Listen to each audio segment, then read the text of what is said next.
Pemirsa, di sejumlah survei elektabilitas Ganjar semakin meningkat. Lalu seperti apa peluang capres bagi Ganjar di internal partainya? Kita akan membahasnya bersama dua narasumber, Ketua DPP PDI Perjuangan Andreas Hugo Pereira serta Direktur Eksekutif Carta Politika Yunarto Wijaya.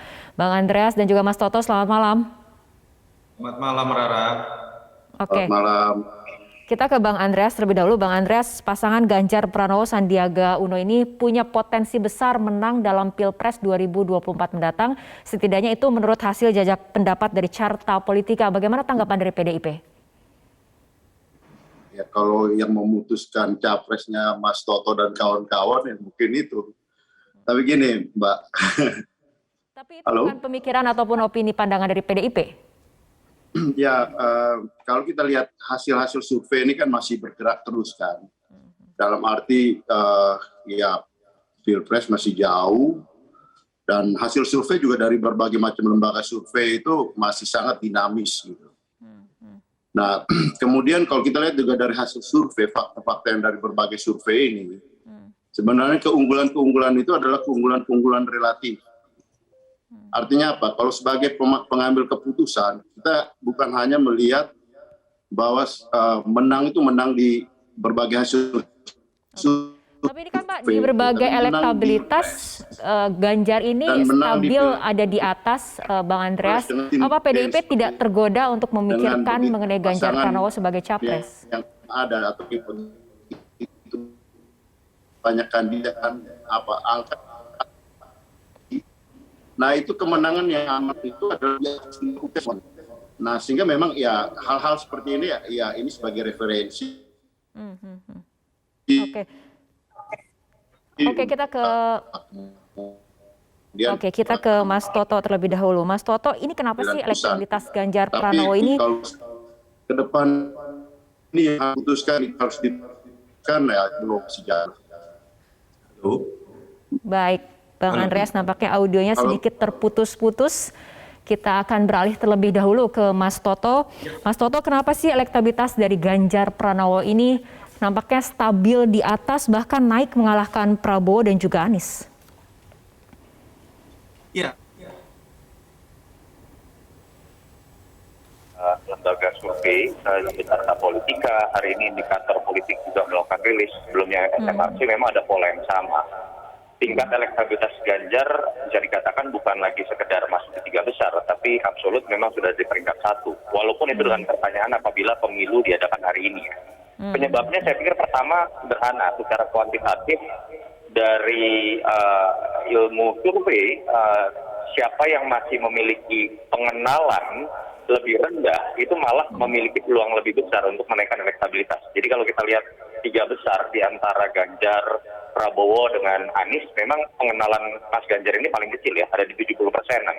Sementara Pak Prabowo sudah mentok di atas 95%, Anies ada di angka sekitar 87 sampai 89%. Artinya setiap kenaikan yang masih bisa didapatkan oleh Ganjar untuk tingkat pengenalan itu masih potensi untuk bisa menaikkan elektabilitasnya. Itu ruang yang lebih kecil yang dimiliki oleh Prabowo dengan Anies. Itu pertama secara kuantitatif. Secara kualitatif menurut saya juga disebabkan oleh positioning politik yang memang menguntungkan Ganjar. Kenapa? Karena Ganjar dibandingkan dengan 2 calon yang lain, dia jelas dalam posisi dianggap penerus Jokowi. Sementara Pak Prabowo ini kan seperti mengalami krisis identitas ketika dianggap di satu sisi 2 kali berseberangan dengan Jokowi, tapi di sisi lain juga kemudian menjadi bagian dari pemerintahan Jokowi. Anies sementara walaupun jelas posisi politiknya berseberangan dengan Jokowi, tapi masih harus beririsan dengan pemilih Pak Prabowo yang sebagian diantaranya masih tersisa dari modal yang dimiliki 2014-2019. Saya pikir faktor itu yang menyebabkan Ganjar kemudian mendapatkan kenaikan. Oke, Mas Toto, apabila kita berbicara mengenai angka elektabilitas dari Ganjar Pranowo ini 29,2, walaupun angkanya ini tidak sampai pada 50%, ini bisa diartikan apa Mas Toto? Apakah kemudian ini memang masih sangat dinamis atau seperti apa?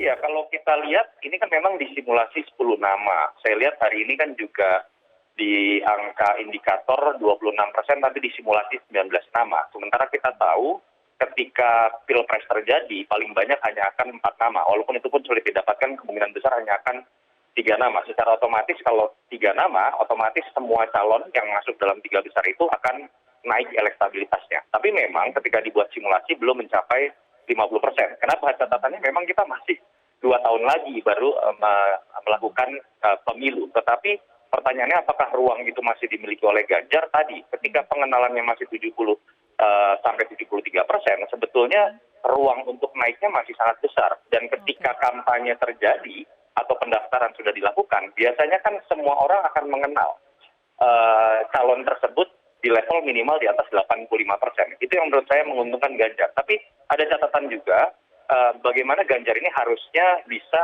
melepaskan brandingnya dari sekedar penerus Jokowi. Kenapa? Dia tidak boleh bergantung hanya menjadi atau mendapatkan image dari penerus Jokowi. Karena kita tidak tahu apa yang akan terjadi pada persepsi publik terhadap Pak Jokowi. Sekarang dalam kondisi tidak terlalu bagus sebetulnya. Kalau kita lihat 2 bulan terakhir surveinya turun. Dan ini yang harus menjadi catatan buat Ganjar, bagaimana dia harus memiliki branding sendiri, lepas dari sekedar penerus Jokowi, dan kemudian dia bisa kemudian berdiri sebagai sebuah branding dalam situasi apapun. Tapi catatan paling penting begini, Rara, pertarungan buat Ganjar paling penting memang bukan ada di Pilpres, tapi bagaimana mendapatkan tiket sebagai kader Banteng. Nah, kita berbicara mengenai bagaimana mendapatkan tiket sebagai capres.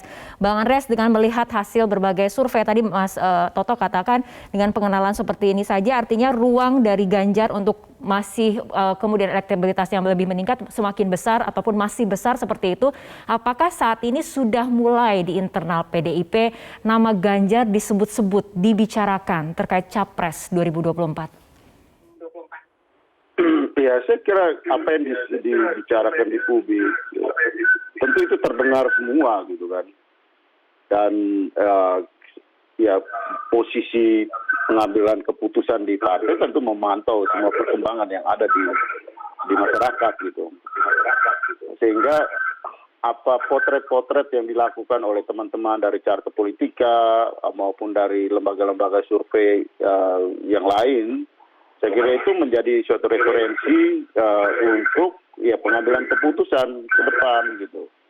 Dan ya karena Pilpres ini ya kalau kita katakan masih jauh, ya memang masih ya tahun lebih lah, hampir 2 tahun kurang gitu. Kalau 2024 bulan Februari, tapi keputusan itu kan nanti baru bulan September tahun depan, tahun 2023. Sehingga dinamika politik sampai dengan September 2023 ketika keputusan itu harus definitif, ini masih cukup jauh, masih cukup waktunya, masih cukup panjang. Dan sepertinya tadi juga Mas Toto sampaikan, kemungkinan dalam perkembangan menuju 2023 September itu masih sangat-sangat terbuka gitu. Dinamika politik ini masih tinggi, Bang Andreas. Tapi yang ingin kemudian kita juga tahu, apakah Bu Mega sudah merespon terkait perkembangan berbagai hasil survei, terutama terkait elektabilitas Ganjar dan Puan? Yang pasti melihat dan mengikuti perkembangan itu gitu. Tapi kan keputusan itu kan belum, dan apa yang ada di dalam perkembangan di masyarakat itu menjadi pantauan. Tapi pada saatnya juga partai akan melakukan survei untuk melihat, dan hasil survei itu hanya merupakan salah satu referensi di dalam pengambilan keputusan. Tidak semuanya gitu, tidak menjadi mutlak di dalam pengambilan keputusan itu.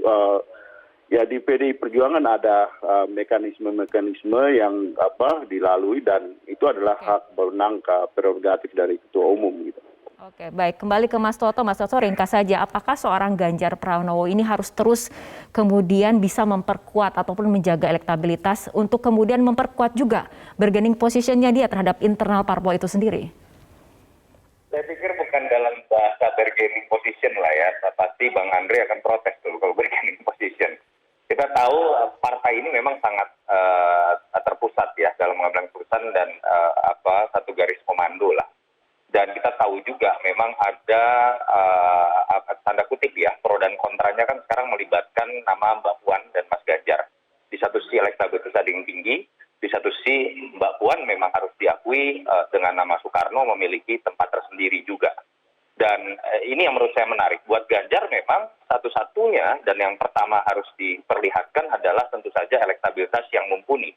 Sehingga kemudian dianggap memang menjadi calon terkuat bukan hanya dalam konteks di PDI Perjuangan, tapi dalam konteks untuk memenangkan Pilpres. Itu terjadi pada Pak Jokowi tahun 2014. Yang kedua tentu saja ketika berbicara garis komando dan tersentralisasinya keputusan di tangan Ibu Mega, bagaimana sikap sebagai kader Banteng, loyalitas dan berbagai macam sikap yang memang dianggap prinsipil di PDI Perjuangan harus ditunjukkan. Karena pada titik itulah mungkin dulu Pak Jokowi kan kemudian berhasil juga mengambil hati pengambil keputusan ini, dianggap mumpuni mewakili partai walaupun bukan dari Pras Soekarno, dan itu juga yang mungkin menurut saya jadi tantangan buat Ganjar juga saat ini. Dan saya pikir kepada siapapun kader yang ditanyakan dari PDI Perjuangan, mereka akan sangat berhati-hati menyebutkan nama yang akan muncul, karena memang semuanya kan masih persepsi nih. Persepsi di satu sisi ada yang mengatakan sudah pasti ibu akan membela anaknya.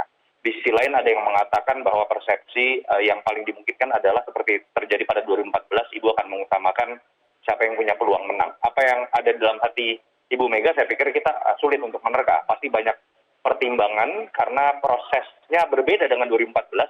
Dulu menjadi oposisi dan kemudian ingin menang kembali. Sekarang sudah 2 kali berkuasa, kita akan menunggu apa sih yang akan menjadi pertimbangan utama. Tapi buat Ganjar saya pikir paling penting adalah bagaimana menaikkan elektabilitas dan tetap menunjukkan sikap sebagai kader Banteng. Oke, kita tunggu bagaimana dinamika politik ke depannya. Terima kasih Mas Toto dan juga Bang Andreas telah berbincang bersama kami dalam Prime Time News malam hari ini.